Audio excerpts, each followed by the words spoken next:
Twitter used to be like when you were in college, probably there was some heated arguments between like single wing, double wing. Like there was some true hate.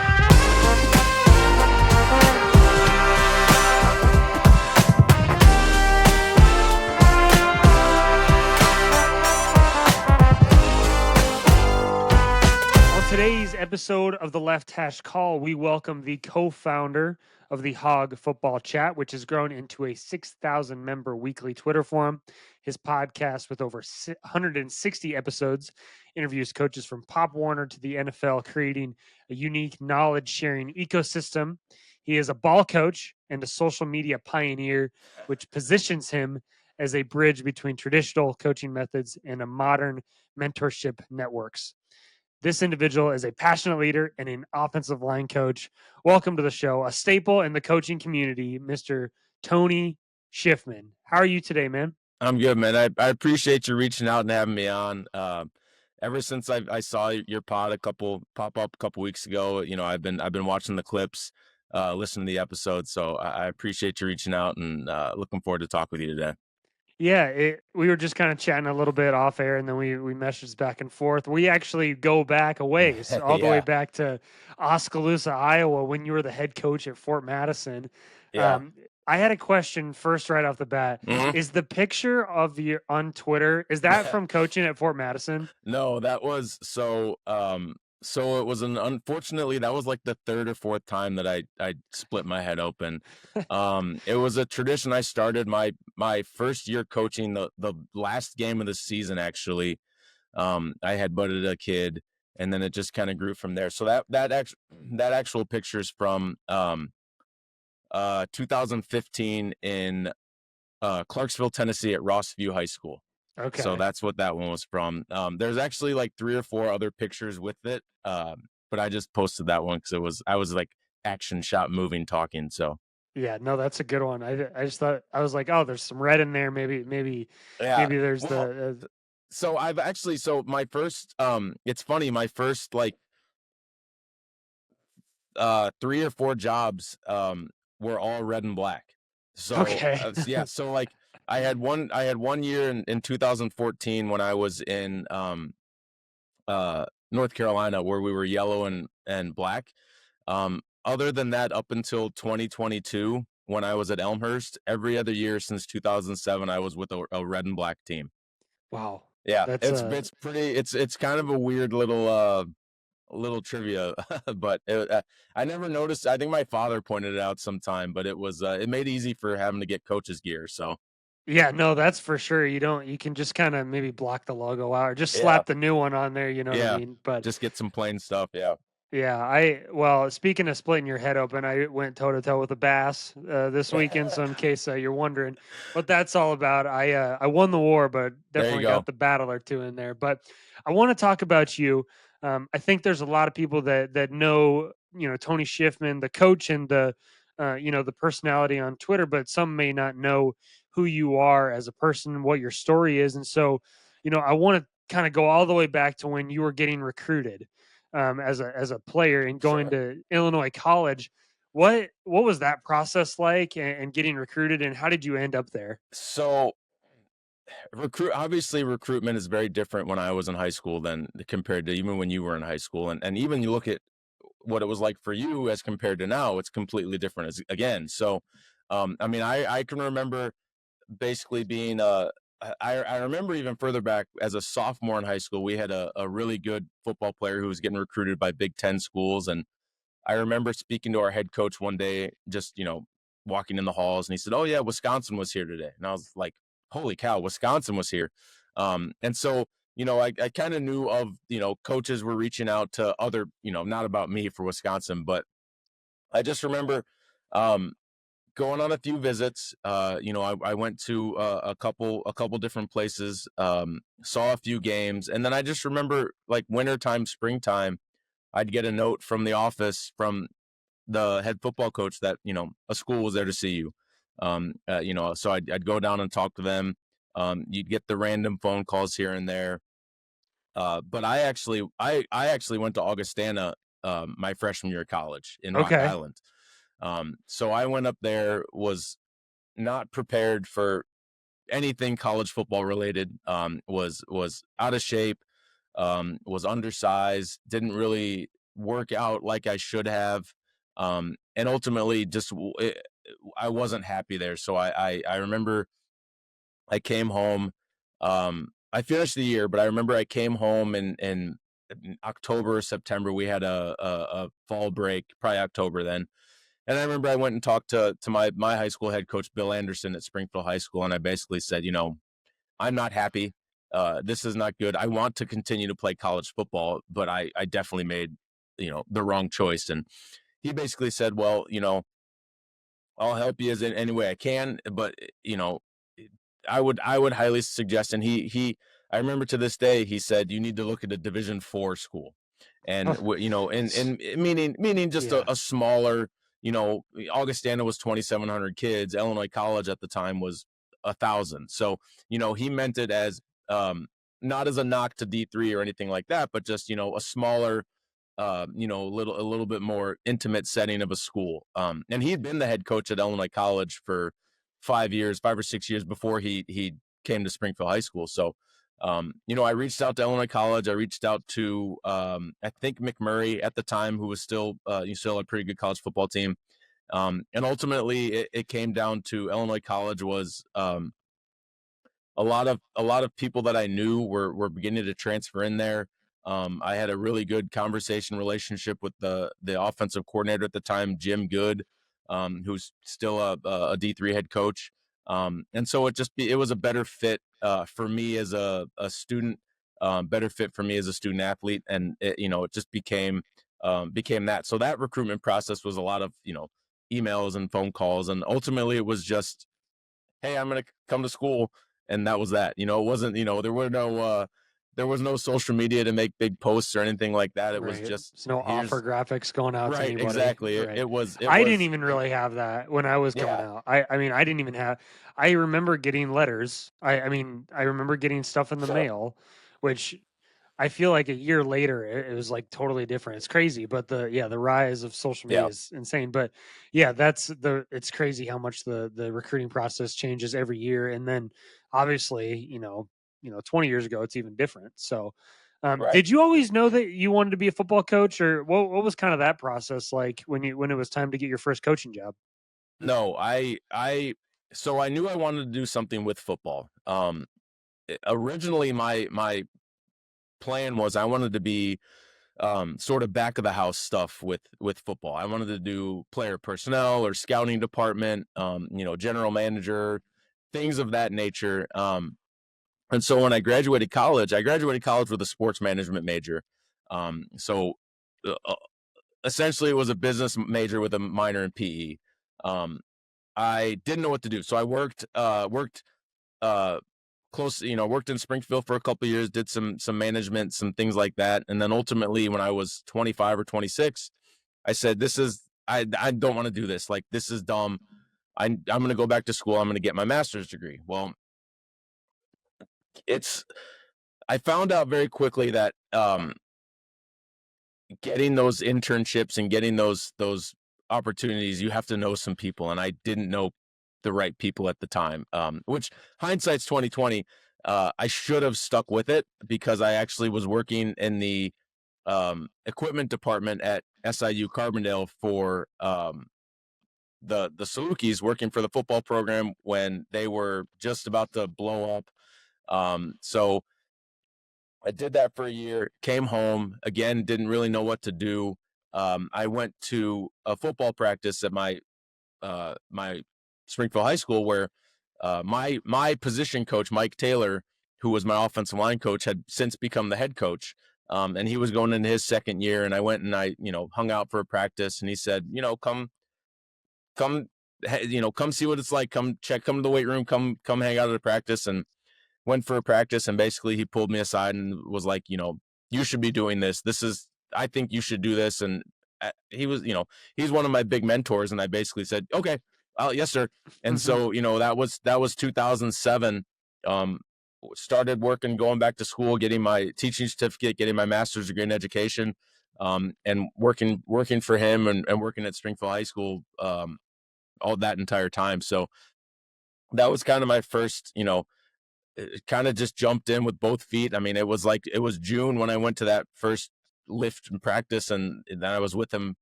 I was at Springfield High School for 7 years, so it was, it was a great first couple of years. All 7 years was great, but it was just great being able to kind of hang out with the guys that were my coaches back in the day, and then kind of see them on the flip side of things, and be in those behind doors meetings that we as players always were curious about. So that was really fun to be a part of that.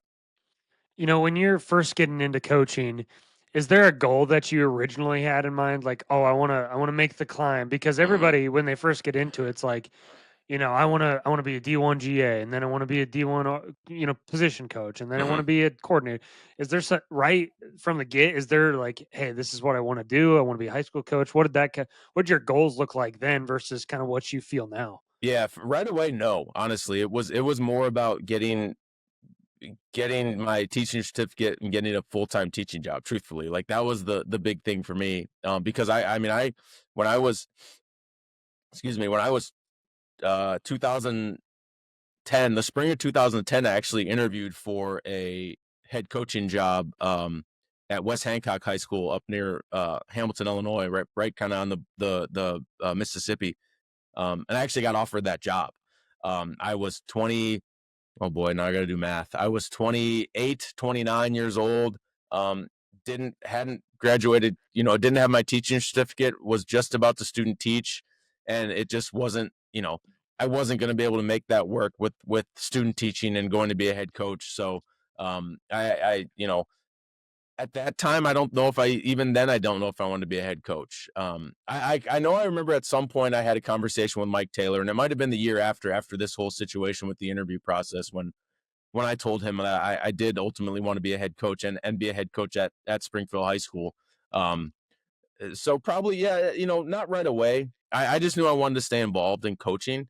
Um, but probably by year 4 or 5, I started to think I can do this, and I'd like to challenge myself and see if I can do it, somewhere else other than kind of where I'd been working for the last, however many years.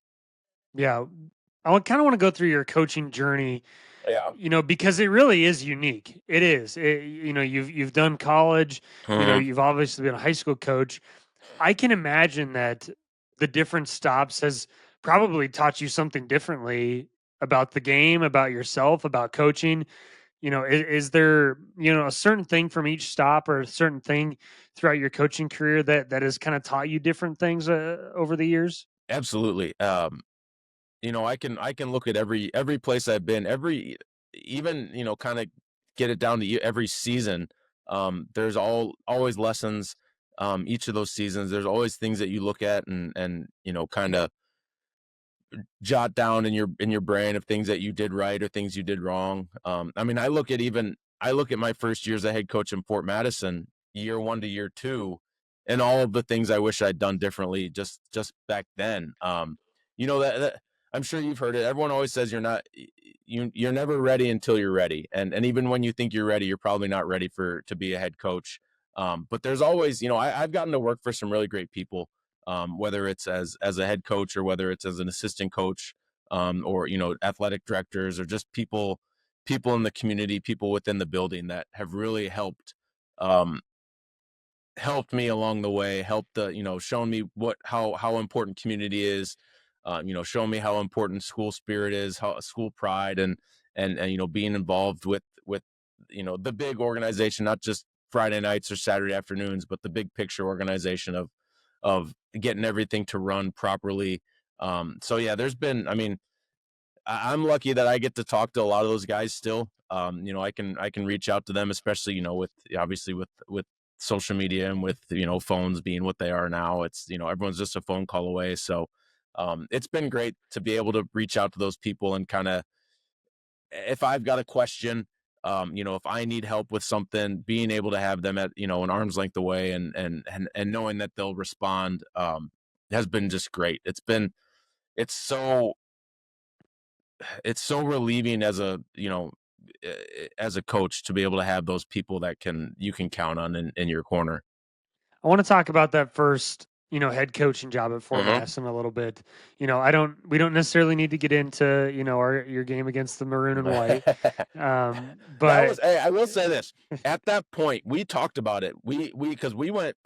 They hadn't won a game in like 17 weeks, right. so they were like 0-17. We went. We were 2-0, and I can remember sitting in the corner after that game, looking at you guys on the schedule and us as coaches. Because the great thing about my staff at Fort Madison was I think of the 8 guys, 5 of them, if of the 9 guys, 5 or 6 of them were Fort Madison alum. Like they went to high school Okay. there. So we were looking at that game and we said this is like the biggest game in the last decade for this team. And we promptly laid an egg. It was too big for us, but Hey, I'll tell you this, and you might not think this as right. The score got out of hand, but the you guys played hard. I'll tell you yeah. that. Like that is one thing that, like, we there. I remember it being a. It was. I remember there was a lot of yellow laundry, and it was just. It was kind of tough right away. I mean, Yeah, we had we. it It was was a tough. tough game right away Yeah, for sure. it was like 15-7 or 15-8 in the first quarter, I think, Yeah, something like that. Yeah, you guys just went so fast. it Honestly, was fast. that was It all I was can fast. remember was that you guys were like such tempo and we couldn't get set up right and you just picked us apart with Yeah. short passes and then you'd go deep and was like, "Oh crap." Yeah, a lot of quarterback runs back then. That was definitely my thing. But Yeah. Anyway, you sorry. know, yeah, no, no, but yeah, that was but yeah, then you go to Lake Forest. Yeah. Um, kind of talk about that because then you jump into the college game. What do you kind of Yeah. remember about how that kind of shaped you and what you thought about the college game, and then also just working for Coach Cat over there? Yeah. The my interest in the college game started after my first year in Clarksville, Tennessee. So after the 2015 season, I worked for a great guy named Ron Lambert, who at that time he was going into year 24, 25 of coaching, and he'd actually spent 20 of those years at the college level. He was a defensive coordinator at Illinois State, Tennessee Tech, places like that. And so in Clarksville, Tennessee is Austin P. Well, Austin P had actually had an opening, and so he had applied for it. And so I can remember vividly sitting in his office before Christmas break and him saying, "Hey, if I get this job, do you want to come with and be the tackles and tight ends coaches? Here's your salary. Here's what's going to happen." And I was like, I'm in 100% yes. And so I remember going on Christmas break thinking, I'm never going to have to teach a PE class again. This is going to be awesome. Well, he didn't get the job. But that sort of opened my eyes to people think I can do this. I'm going to start trying to get one of these jobs, and started to look. Well, the Fort Madison, you'd asked me about the Fort Madison job. The Fort Madison job came open. Pete Jennings, who's the head coach at University of Wisconsin Oshkosh, is Yeah, an alum of Fort Madison. He reached out because really, I did not know that. yeah, That's yeah, and wow, he's an Illinois college guy too. So yeah. we knew each other a little bit. He had reached out and kind of said, "Hey, you should take a look at this. I think you'd be good for this," because he knew I was looking for a head coaching job too. Um, Interviewed, got the job, actually turned the job down. And then Pete and another guy convinced me otherwise. So took that job, was there for 2 years. And then um, the Lake Forest O-line job opened up and I knew one of Cat's. So Cat played college football with one of my best friends in high school. Okay, And so Cat knew, his coach knew me, Barry Creviston. Barry reached out to me and basically said, "Hey, this is open. Would you be interested?" I said, "Yes." Kat and I talked. He said, "It's not going to pay much, but it's going to get your foot in the door. Are you interested?" I said, "Yes, absolutely." I went up there, interviewed, and then that next Monday he called me and basically said, "Can you be here April 1st?" This was like the middle of March. He was like, "Babe, can you be here April 1st?" And that was that. It was, I showed up April 1st, my first day was our first spring practice. hmm. So it was a whirlwind. I still remember the next day, April 2nd, I was sitting in my office doing work and it was like 5:30 or 6 o'clock. And our offensive coordinator peeked his head in and it was like, "I'm taking off." And I was like, "Do we need to like can I just leave whenever? Because I was so Yeah. used to like having contracted hours, and he was like, yeah, if you're done for the day, you could have left 3 hours ago if you were done. So, um, but it was such a good experience. Coach Cat is a great guy to work for. He definitely knows the way he wants things done, and he wants you to do it the right way. But he's got, if you, I mean, if you look at his coaching tree, he's sent guys, either guys that were coaches for him or guys that were players for him. They're all over the country right now, and he really takes care of his people. Um, and he takes, I mean, he even takes care. You know, he's still my first reference on my resume. If I ever need anything, I know he's a phone call away, and he'll try to help me out as best as he can. But it was a great experience. You know, unfortunately, we had COVID, so we had the first year we were 7-3, and we all knew in that building, from from Coach Cat down to the 100th player, we knew that in 2020 we were going to win the conference title. We were just that talented. We had that much, that those many guys coming back, um, and then it just, everything shut down. So that was an interesting time. I don't know what you remember from the COVID days, but it was not a fun couple of months for colleges, especially college coaches. Yeah, it felt different across the board. Like, Yeah, I think one of the things that really set teams apart is how they did handle COVID. yeah, For example, when I was at River Falls, the number one thing he that Coach Walker over there said that he did during COVID was turn the recruiting to his own players and getting them to come back. yeah, And because a lot of guys weren't going to come back, and he's like, I need to get these guys to come back and take that half year. mhm, And then, other places, um, you know, at Simpson, I remember it was not that way. It was, hey, coach, I'm gonna hop in the transfer portal because I'm about to graduate, and I had 2 years left. And there wasn't much of a there was a hey, that's fine. Go do what you right, need to do. And right, so I think teams handled it very differently. But as a player, was not fun. It was a lot of pods and trying to figure out when yes, are we allowed to be on the field. And um, I remember that's when I got into golf too. So that was a whole nother deal. So I was trying to figure that all out. But yeah, yeah, not a fun time particularly, but it was really interesting to see how different teams handled it and how they came out of it. yeah, Because that 2021 season, you really saw, teams that did not handle it well and went over or right, won only a couple games, but then you saw teams kick everybody's ass because they had a bunch of grown right. men on the field. Well, So and that was, we had, we did the same thing. I remember trying to recruit some of those guys, but a lot of those guys had graduated or were about to, and were in the middle of, you know, internships. We had, our best offensive lineman at the time was making $85,000 at a, for a company that he still works for. So it was hard to get those guys to come out.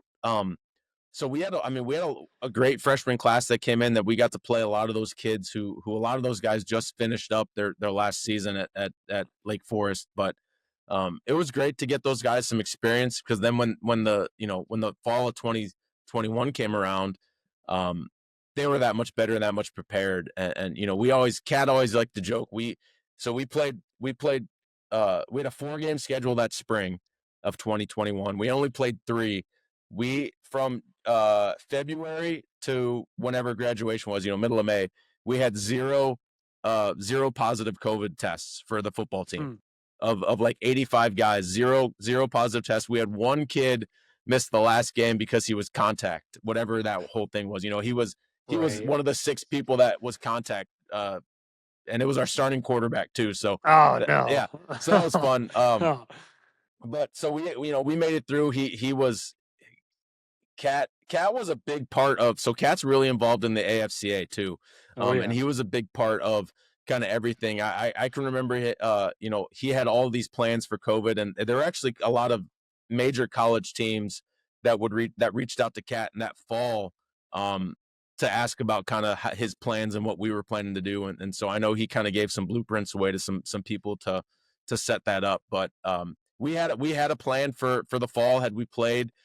We ultimately, the school shut down from, essentially middle of March till middle of February. So it was an interesting time. I loved I loved being able to come back on campus, even for, we did some recruiting visits. So it was great to be able to come back just for an afternoon and kind of be around and be in my office a little bit. But for the most part, it was a lot of at home and recruiting and phone calls and making graphics and all that fun stuff. Yeah, no doubt about it. So then, going to Elmhurst, what was that transition like, and kind of what was your process behind going there the next year? So I left Lake Forest on my own. I just basically I'd sort of hit my ceiling. Cat had just taken over the offense. I wasn't, based on the salary structures, I wasn't making any more money. And I just, I'd gotten married. We were talking about having a family, and so actually my wife was pregnant at the time. And so it was just time for me to go. So excuse me, the original plan was actually I was going to go back to high school for a year or two, and be a coordinator, just kind of get some stability. But unfortunately, that job fell through. And so in, kind of the 23rd hour, it was around this time, the Elmhurst thing opened up, applied, interviewed, and got offered the job. And so my first day at Elmhurst was like first week of June. Wow.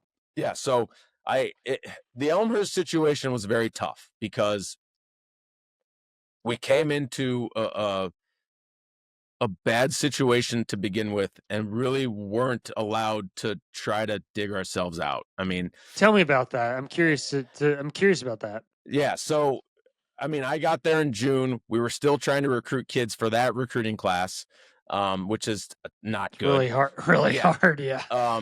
We were trying to kind of get our offense prepared because the offensive coordinator was new too, Zach Shaw, who's a great guy.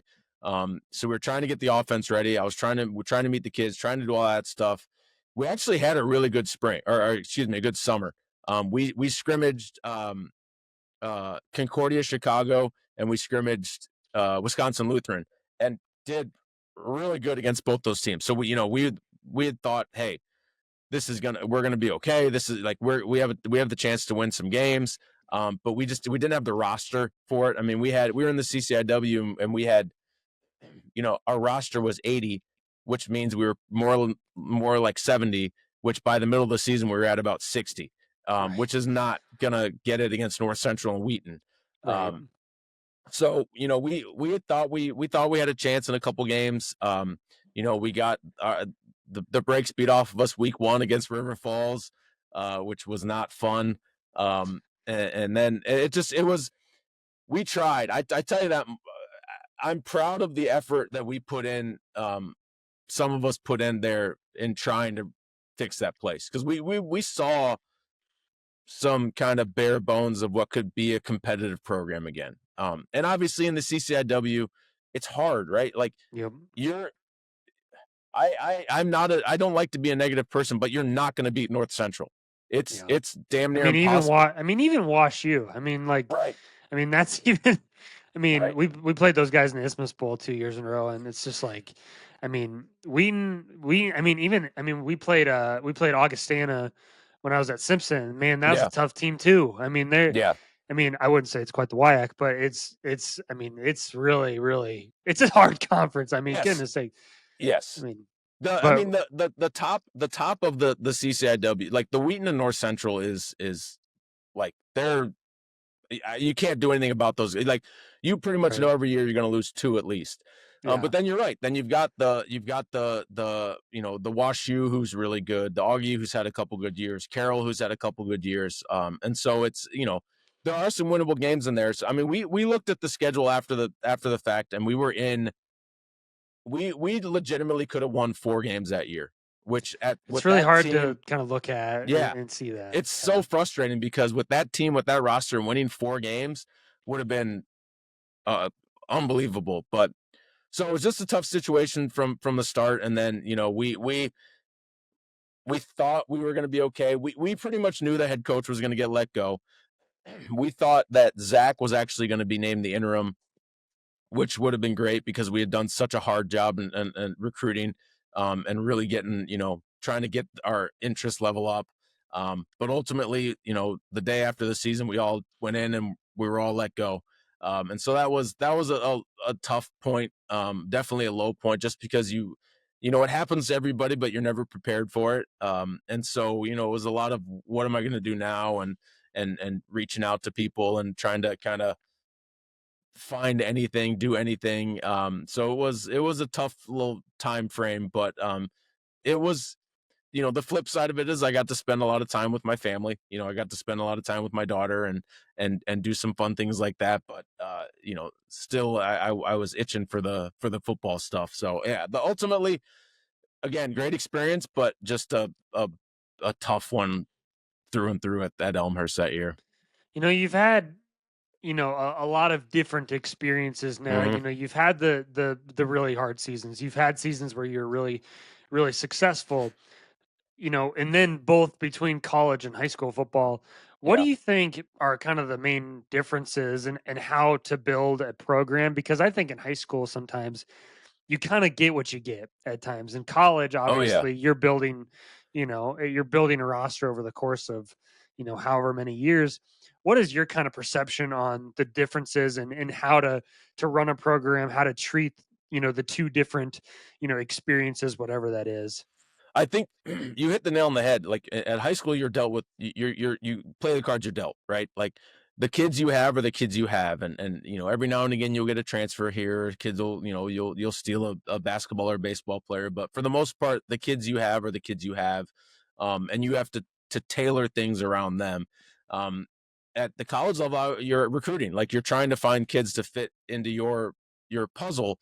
Where at the high school level, you're trying to make the puzzle fit your kids, and so you've got to you've got to spend the time doing that at the college level. And the flip side is that's your job though, right? Like you're paid to do that. You are paid to be a football coach. Whereas as a high school coach, you're teaching science, or you're teaching phys ed, or you're teaching English. That's your job, where football's kind of your hobby.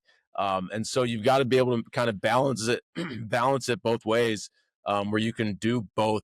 Um, as far as treating kids, I think a lot of the successful programs now, especially at the high school level, treat their programs like a college program. Like you're doing film work, you're doing meetings, you're doing a far more structured practice. And I think that structure is what kids like. I think they thrive in it, especially now with kind of the generation of kids we have. So I mean, I've always run ever since I was and that was one of the great things you talked about. We talked about way before about things I've learned. I got that from Rossview, working for Ron Lambert, who was a college coach. And so I took his college practice schedule and basically adjusted it at Fort Madison. And that's that, and then I took uh, the practice schedule at Lake Forest and adjusted it for when I was at Waterford. And so the structure is the kids love it. I found the kids really enjoy the structure because there's not a lot of standing around. Their attention spans are terrible as is. So if you can keep them moving as much as possible, they really thrive off of that. But yeah, it's the kids are different but the same. It's always funny talking to kind of bigger schools, whether it's high school or college, and the problems they have with kids are the same problems that we had at Lake Forest, the same problems we have at the high school level. It's just different locations, different ages. What I want to ask you this because I heard a coach say this a long time ago. He was a longtime head coach in Des Moines, and he said the two most important hires as a head football coach at the high school level is the offensive line coach and the freshman coach. Yeah. And I think it's so true because, like, if you don't have a good freshman coach, all those good players are going to quit and go play baseball or Right. go run track or whatever the case is. Do you agree with that? And Yes. yeah, Yeah. I Sorry to interrupt you. Yes. I no, think it's absolutely. it's so important because you have to retain those kids, because there's always going to be, if you have 35 freshmen, there's always going to be five that are just like terrible. Can't Yeah, put on shoulder pads, don't know right. what they're Yeah. doing. But if you can make it fun, they'll come back out. And a lot of times, not a lot of times, but sometimes those kids turn out to be pretty good players. And so you have to, that's our job as coaches to keep them out. If you have five really terrible players at the college level, you can just go out and out recruit them, and they'll figure it out on their own.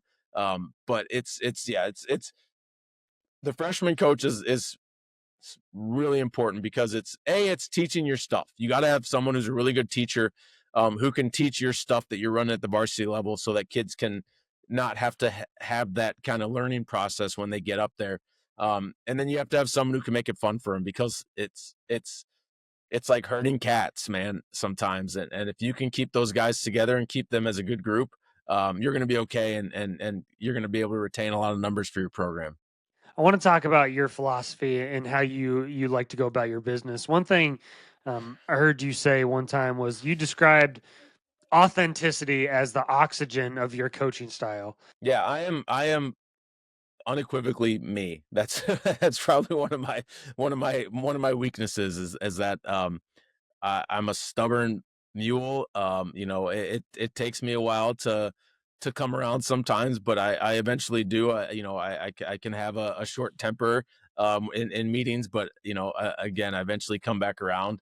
Um, yeah, it's you talk about style. I mean, I can remember, you can go back on my Twitter and search from 5, 6 years ago when I said I will never take another snap under center, and off on the offensive side of the ball ever, um, until I had to. And then, I was able to adjust, and this was in 2023 at Waterford, and I finally put my stubbornness aside and started taking snaps under center, and it's amazing what happens with your offenses. But um, yeah, I always try to kind of pride myself on that authenticity piece. Like, uh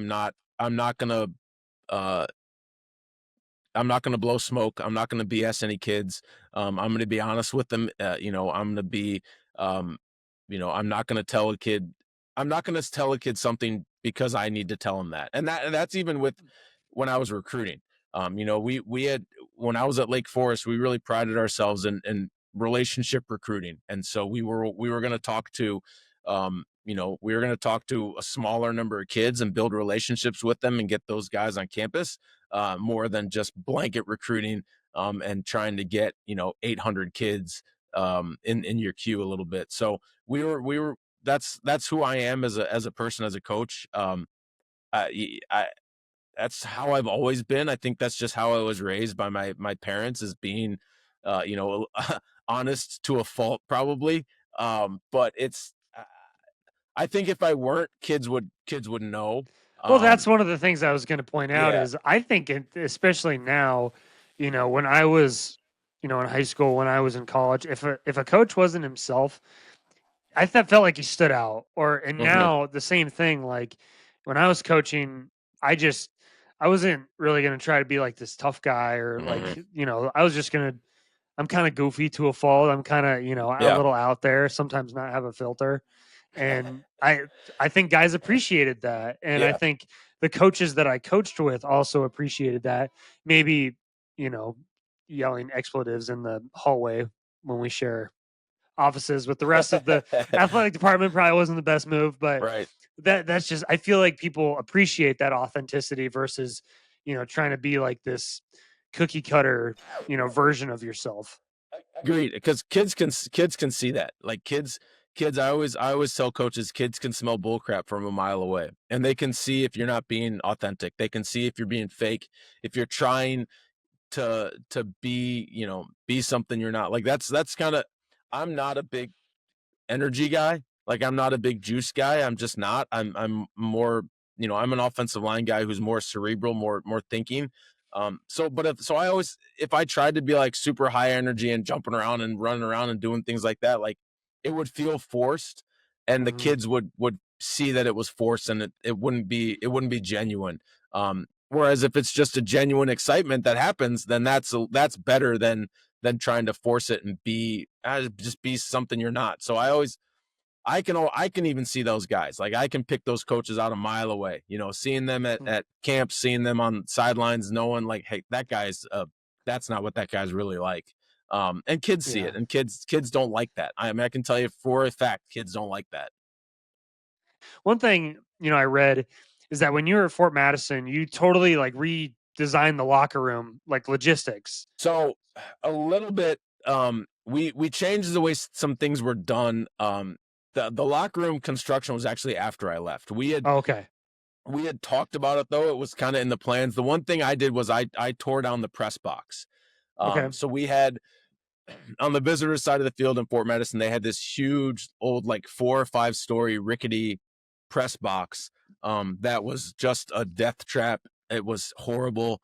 And so one of the projects I did after year one was we tore that down, and our trades department actually built that. Hmm. And so that was their project for the year. They built a great new visitor side press box over there. Um, but I mean, we tried to do a bunch of stuff. I mean, it was when I got there, it was change the uniforms, change the helmet, change how we did everything, change the offense, change the defense, change the how we practiced, change how we warmed up, changed just everything we could because it was such a um they were in such a bad spot. I mean, they scored the year before I got there, they scored 47 points all season. Wow. And our first game there, we scored 39. Yeah. And Wow. so it just they needed a fresh start. They needed a kick in the butt a little bit, and it's the things they've done now, because the head coach there now was my number one assistant. He was the first guy I hired. He's an awesome guy. Um, they've done some great things on the field, but they've done so much more off the field with their culture, with the just the environment in the school, getting things built, getting things done. It's essentially a brand new Yeah. facility school over there now. So it's been great to kind of watch that from afar. Yeah, when I was recruiting for Simpson, I went and talked with Coach Doty for a little Yeah, bit when yeah, when he was there, and I felt the same way. It seemed like, there's definitely a lot more buy-in from some different places. oh yeah, And when you first got there and changed everything, how did the players react to that? Because obviously there's like a way of doing things for so long, yeah. and you just get ingrained in that. When you're coming in and you're changing everything, did they react poorly at all at times, or was there kind of a learning curve, trying to get them, hey, this is actually how things need to be done? It was a little bit of a learning curve. There was a little bit of pushback from a few kids, just because they were being held accountable now. They Yeah. weren't being held accountable before. But they ultimately, by the time we got to week one and were able to score some points and do some things offensively, kids bought in. I mean, we had a couple kids that still just wanted to fight just because Hmm. that was the way they were too, which is unfortunate. But yeah, they bought in right away. For for They brought in right away for the changes of stuff. Like, there was never any complaints about how we changed things, changing the offense, changing the defense, how we practice, just because again, they wanted that structure, they wanted that accountability piece. I don't think there was really anything negative at all Yeah. about anything we did, just because there was so much more excitement about the program that year than there had been in years before, which was great, which was awesome, which was not that was not me as it was as much everybody. That was just a community being excited about kind of something fresh and new. I love when guys want to come sit in my office and talk to me. Whether it's about football or whether it's about, you know, another sport, whether it's about movies, obviously there's a line in the sand. I don't really want to hear too much about, like, girl troubles or personal life or things like that, but Sure. I love when kids come talk to me. That's one of the biggest things I miss from coaching college football is just having, 4 or 5 guys in my office talking about nothing as I'm breaking down film. And just kind of either listening to them over, as they're talking, or being engaged in the conversation with them. That was always the fun part for me. I want to talk about, offensive line culture a little Hmm. bit. Um, as a quarterback, my whole life, offensive guy, pass game guy, offensive line technique and the run game and how pass pro works. Once I got into coaching, it blew my mind. I was like, oh my gosh, this is the coolest thing ever. I'm like, I'm discovering football all over again. Yeah. And so I love talking about it and hearing about it and hearing different perspectives about it. But what do you think, makes a really good offensive lineman in today's game, maybe versus, maybe in, the mid 2000s or even in the early teens? What kind of Yeah. makes a great offensive lineman nowadays? I think the position of offensive line is really going through a renaissance, and it has been for the last decade or so. It's become really cool again to be an offensive lineman, and I think in that time frame you're just talking about, I think it wasn't, because I think at that, if you look at that frame, offensive linemen were huge, right? It Hmm. was it was let's find the biggest people possible and make them bigger and just have them stand in the way of people. Where now it's become a little bit more. You can get those smaller guys. It's more technique based. It's more cerebral based. It's more tenacity and toughness based than just be big and run forward. And so it's to me, like I've talked to buddies of mine who are still college coaches, and they talk about their peers that are only recruiting 6'6", 320-pound offensive linemen, Hmm. and we just sit there and kind of laugh, because it's there are so many 6'1" to 6'3", 260 to 285-pound kids that are such good football players that get overlooked at the college level. And so it really is, it's a renaissance right now. But the technique of things is so important. There's so many guys that are doing so much with offensive line right now, whether it's training, whether it's film evaluation, whether it's doing camps, things of that nature. The technique piece is so important. It's always been important, but I think it's so much more streamlined now that technique piece is kind of uh, it's moved to the forefront. And then I've always just, the film doesn't lie.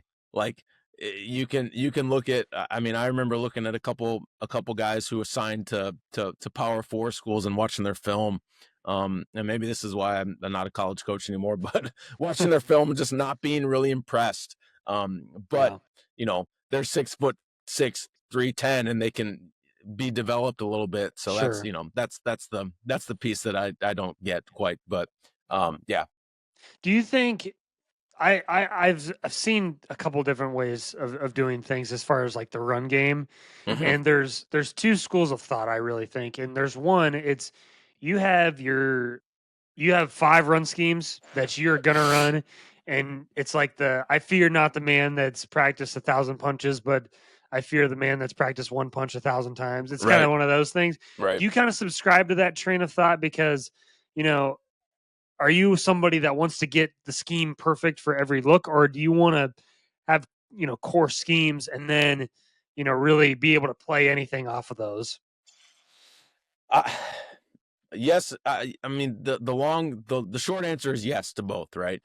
I think it depends on what you have in your O-line room. You know, I I used to be the biggest believer in inside zone. I was inside zone till I die. And then when you really start watching film and break things down, you see how important gap schemes are. And so I've really kind of shifted into gap schemes now, being kind of the biggest thing, because there's far less rules. You don't have to worry about zone. It's all about if this ifs and ifs and ifs. Whereas gap Hmm. scheme is just, if you got someone in your gap, you block down, block your gap. And so it all the roundabout answer to your question is, it's all about making things simple for the offensive line.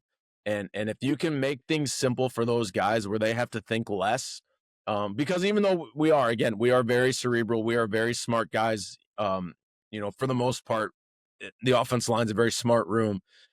It's still, bullets are flying directly in our face all the time. We're hitting people with our heads. We're making contact every single play, and so things get lost in the shuffle a little bit. And so if we can keep things simple for us up front, I think that's the best possible thing. And some guys, it might be zone. They might have a really simple way of teaching zone. For me, it's kind of become gap schemes though. It's all about everyone's blocking. It's either either you're blocking down and the guard's pulling, or you're blocking down and the guard and tackle are pulling, or some sort of variation of that. And so that to me is just kind of the way I kept things simple for everybody. In the age of Twitter and social media and Dan Casey and all the accounts out there, right? Hmm. There's so much stuff out there. Oh gosh. You know, do you have a filter? Do you have a folder in your Twitter that you're like saving stuff to all the time? If so, what's kind of your process like? Hey, I want to try this. Hey, this is like, that only can work because Jason Kelsey is the center. Is there Right. is there something like that for you that you're like, okay, this actually is doable for my particular situation?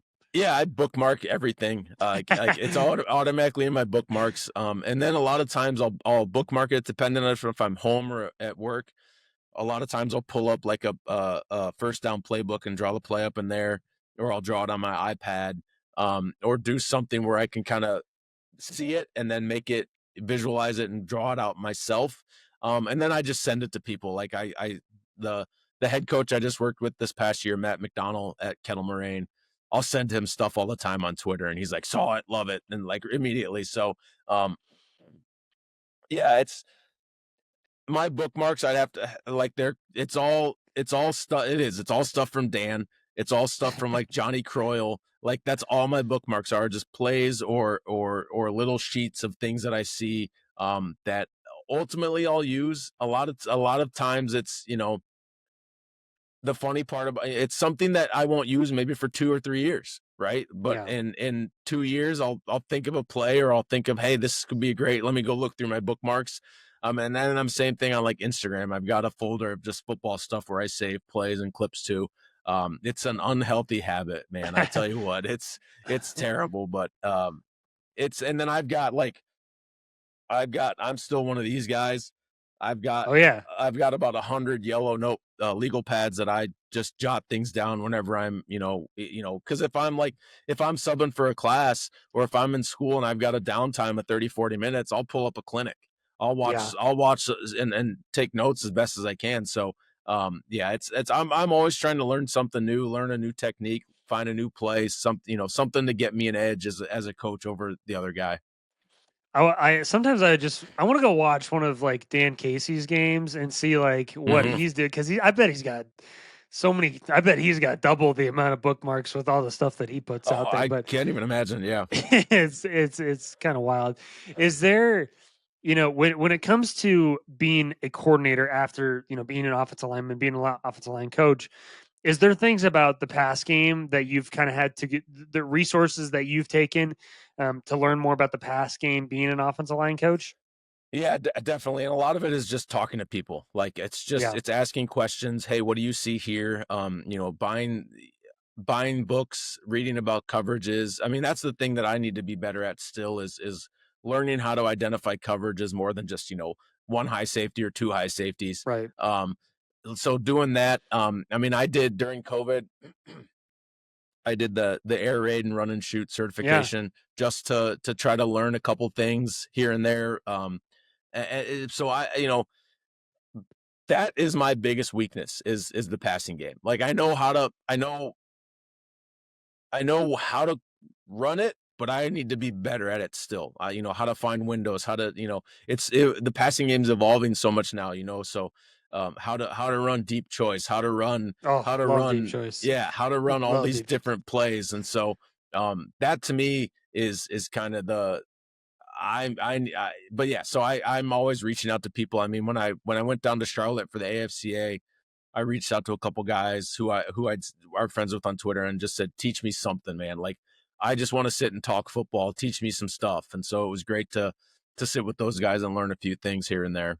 Yeah. Well, if you ever want to top deep choice, that is like my favorite thing of all time. Yeah, Um, but I think that's unique, because also the best way to have a good passing game as an offensive line minded coordinator is hire a great quarterbacks coach or a great receivers right, coach.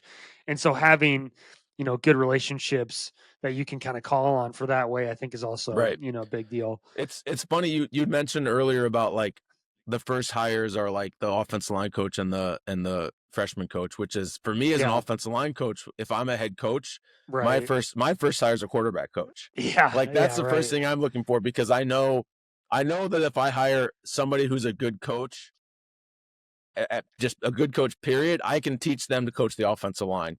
I Yeah. need somebody who's a good quarterback coach, though, because that's one of my weaknesses where I need the guy who's knows what the passing game is, knows how to teach those guys how to make reads and progressions and all that. And so, yeah, it's funny how just everything's different. I think the two positions that are the hardest to coach are quarterbacks and offensive linemen if you didn't play it. Yeah, If you didn't agreed. play it, because like if I tried to go coach offensive lineman, oh my gosh, like it'd not go well. I coached receivers for a year. I feel like I could coach running backs or tight ends. I would have to obviously learn the run game, but the oh my goodness, offensive line like technique and oh my gosh, it's like Yeah. another world. But I want to talk about your growth of your own brand and who you are on social media. Obviously you're really passionate about building that personal brand and sharing your thoughts on social media. Where did that first come from, and why has that been so important to you over the years? Honestly, it's I joke and I know I get a lot of grief about it, but it's therapeutic for me. It's I get to make some uh, because again, you've seen my Twitter. My Twitter is very tongue in cheek. It's not very serious. 99% of the time it's not very serious. I just like conversation. I like networking with people. I like talking to people. Um, it's it's almost it's it's almost I don't want to say obsession because it's not an obsession, but it's like when somebody the first time when somebody whose name I knew but had never met in real life like engaged in a conversation with me on Twitter, it was like the coolest thing ever. Hmm. And so being able to talk to those guys, being able to have conversations with them, being able to engage and ask them questions and have those kind of sit downs has been awesome. So it's I don't know. Obviously, it's a lot of it started with the hog football chat. Yeah, and I want to talk about that as well. Where did Yeah. that start? Like, what was the kind of the initial, vision behind doing that?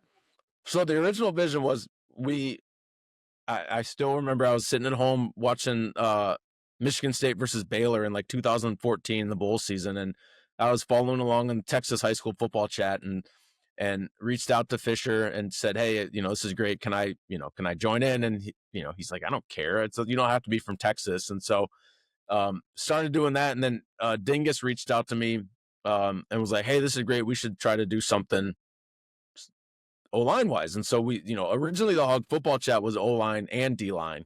Mm. And I remember we did the first hog football chat and there was like 17 guys and I was like, this is awesome. And then like the next one was okay. The next one we tried to do a D line one and it was dead. And I remember telling Jack, I was like, we're never doing D line again. Like this is awful. And so then it just kind of evolved from there. It's taken off on its own, definitely. It's got some good times and some bad times. It can be stressful, but I love I love the community we've built with it for the coaches all over the place. Because a lot of times, what the secret sauce that I tell people, I probably should stop telling people is I plug that thing in on Twitter on Monday morning, and then I just let it run. I Yeah. let it populate on its own.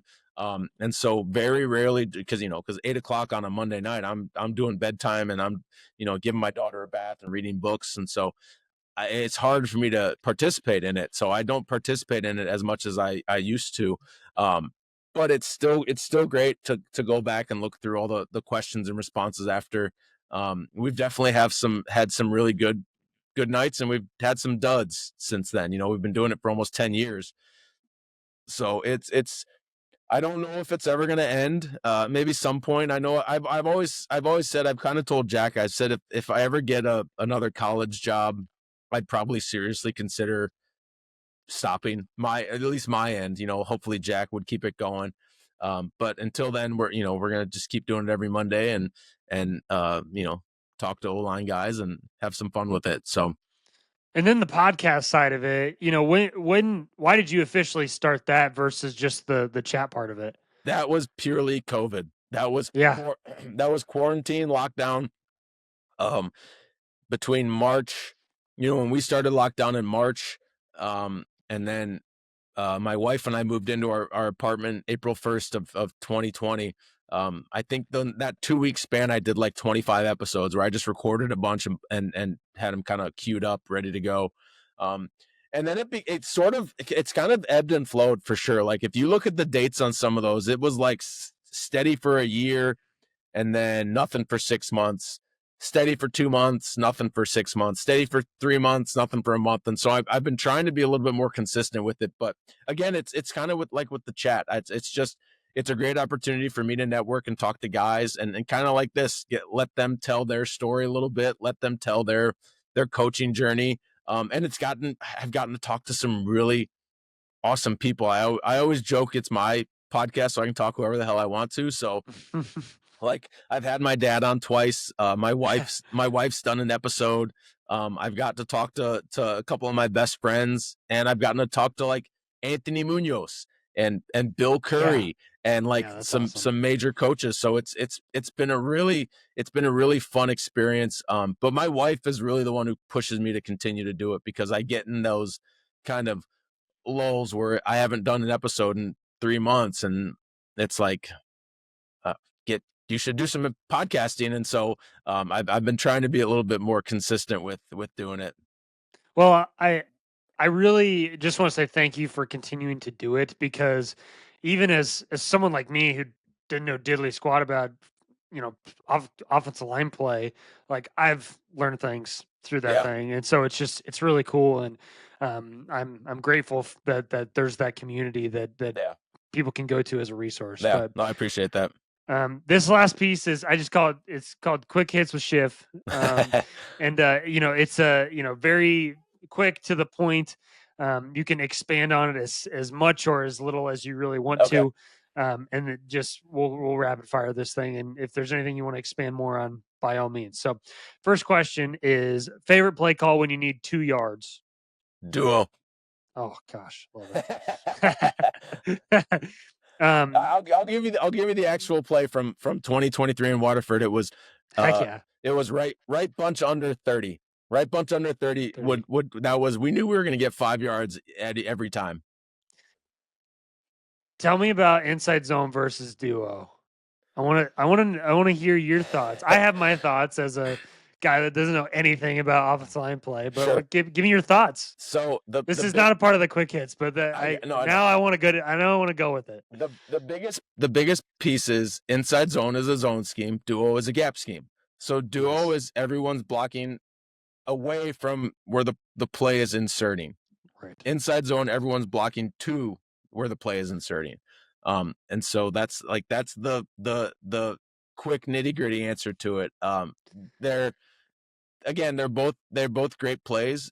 I think honestly, inside zone duo, the argument should it depends on what kind of back you have for what you want to run. So like when we were at Lake Forest College, we had good zone backs. We ran a ton of zone. When I was at Waterford, I had a 225-pound fullback playing Right. tailback.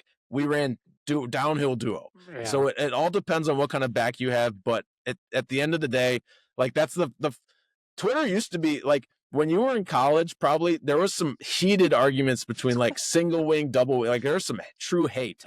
Um, I always joke. I say whatever you want to run it. Like if you are confident in your offense. So that's the nuts and bolts of it.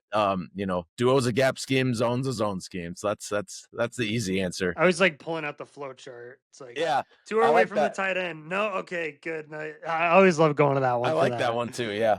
Yeah. Best football movie.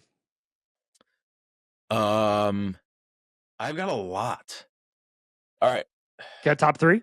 Top three: Necessary Roughness, Okay. Yeah. um, Love that. Varsity Blues, Oh, so and good. and I'm a big Any Given Sunday fan. I Okay. I really like Any Given Sunday. Those are Yeah, those are my top 3, I think. That was one of those movies where you always saw the speech, Yeah. in various videos, but I never watched it when I was younger because my mom never let me watch it because it Right. was violent Yeah, and pretty aggressive. yeah. But then I watched it I actually watched it just a few years ago. I was like, man, this movie kicks ass. It So does. It really does. It's a little much. It's a little over the top, but if you go into it knowing yeah, it's a movie, it's fun.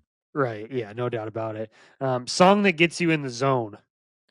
Oh boy. Music. I like a lot of music. So it depends on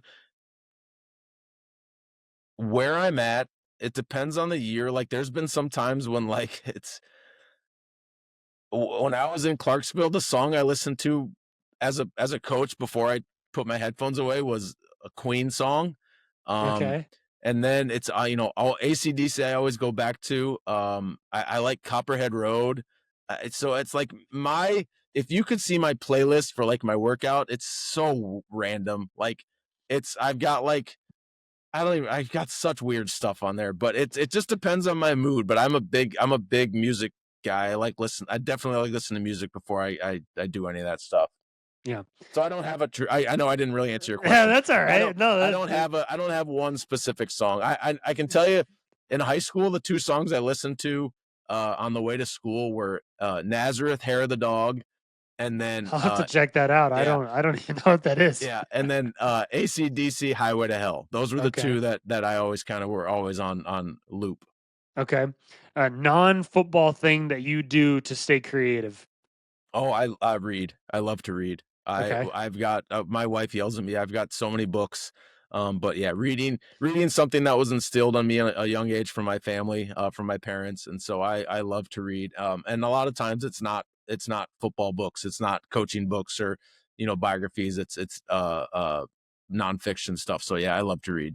Do you have a genre or like a top 3 book list that's like you must read if you're, a coach or maybe even just you have to read these books. As a coach, gosh, there's so many.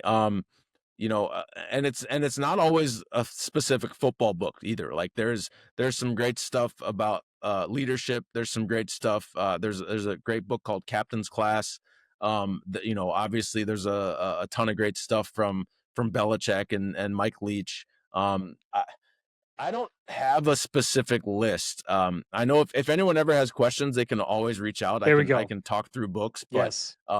yeah, I just like to it's just a thing that I've always loved since I was 12 or 13 is just reading as much as possible. When I was in school, I did not like reading at all. Right. But now that I'm in the professional world and doing my own thing, like I love reading and hearing about like reading other people's thoughts Yeah. and whatnot. But Yeah. football phrase that secretly drives you nuts. Block somebody. Oh, that's It's the such a worst. I hate it. it was a yeah that oh it's like That was a okay softball, man. I was ready for that one. yeah that yeah that was mine is always like throw it to the open guy. It's like Yeah. okay thanks. He's open. He's open. He's- Okay, thanks. I had Yeah, 12 guys coming down on me. I was getting sacked. yeah, right. Yeah. If your coaching style was a band, who would it be? Ooh, that's a good one. Led Zeppelin. Oh, that's a Because I great can, answer. because I I can, love that. because I can be mellow, but I can also be pretty vicious too. So I'll go Led Zeppelin. I love that. Yeah. What's last question here? What's one piece of advice that you would give to a young coach that's just starting out? It sounds mean, but keep your mouth shut and your ears open. And to go off of that, don't be afraid to ask questions. Listen to as much as possible.